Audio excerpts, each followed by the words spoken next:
Congressman Devin Nunes of California, obviously a longtime member of the Intel Committee and at the very center of a lot of the biggest stories of this moment.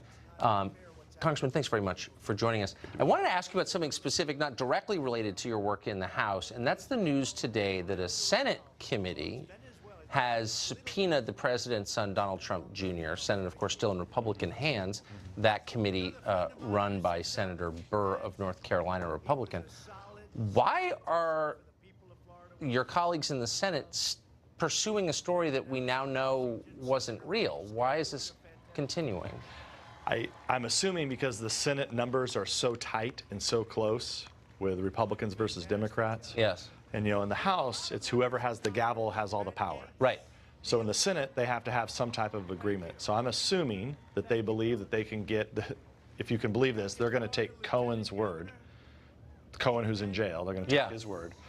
And I think they want to bring Trump Jr. in, from what I can tell, to see if he's going to basically keep the same story or admit to whether or not he talked to his father, blah, blah, blah, about the Trump Tower meeting. Now, what's very frustrating about this is that Trump Tower meeting was Fusion Russians. Right. Right? I mean, before and after Fusion GPS, who was working for the Democrats and the Clinton campaign.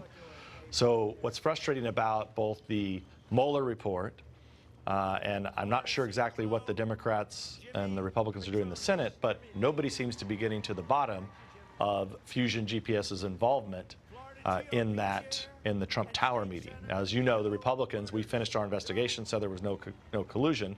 Well, now we don't control the gavels anymore. Right. So we're asking to bring people in. We're asking for documents.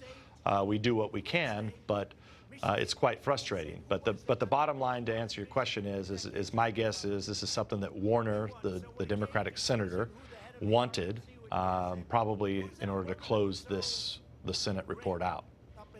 Mitch McConnell, the head Republican in the Senate, yesterday said, case closed, it's over, we're moving on, maybe now we should take a turn at running the country, rather than obsessing over what we know is a hoax. But that message didn't filter down, I guess. Yeah, it didn't make any sense.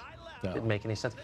Since I got to ask you, how long till we start to see some of these key documents declassified, the ones you've been calling? Well, the president can do it any time that he wants. I think there's some folks who want to wait for the Inspector General to finish his work. I'm not in that camp. I think the sooner we get these out, the better. As a matter of fact, the requests are piling up, right? Like I sent another request on Friday asking about the Professor Mifsud. Right. Now, this is important because in what I call the Mueller dossier, the Mueller report, I call it the Mueller dossier because Mifsud is at the beginning of this. He's the first person, supposedly, who talks about emails from Russia that are going to compromise Hillary Clinton's campaign. You would think that Mueller would tell us who he is, but instead, he's very tricky about how he describes Mifsud. Because what we believe is that Mifsud is actually not some type of Russian asset, as the Mueller dossier makes him out to be. We believe that Mifsud is, in fact, just some type of Western intelligence person. Matter of fact, he was in Malta, which is a small country, small island in the part of the European Union. He was in the foreign ministry there. He taught school in London. He taught school in Rome. He actually worked with our FBI and held conferences with the FBI. And this is the kicker of all of it. And this is going to really, I think, make people really laugh. So at the time that we were starting our Russia investigation, okay, in early 2017, guess who was in the U.S. Capitol at the invitation of the State Department? Who? Joseph Mifsud. This Russian asset. The one who's supposedly a Russian asset. The Russian asset. Amazing. In the U.S. Capitol, 100 feet from We can't find this out quick enough, I would say.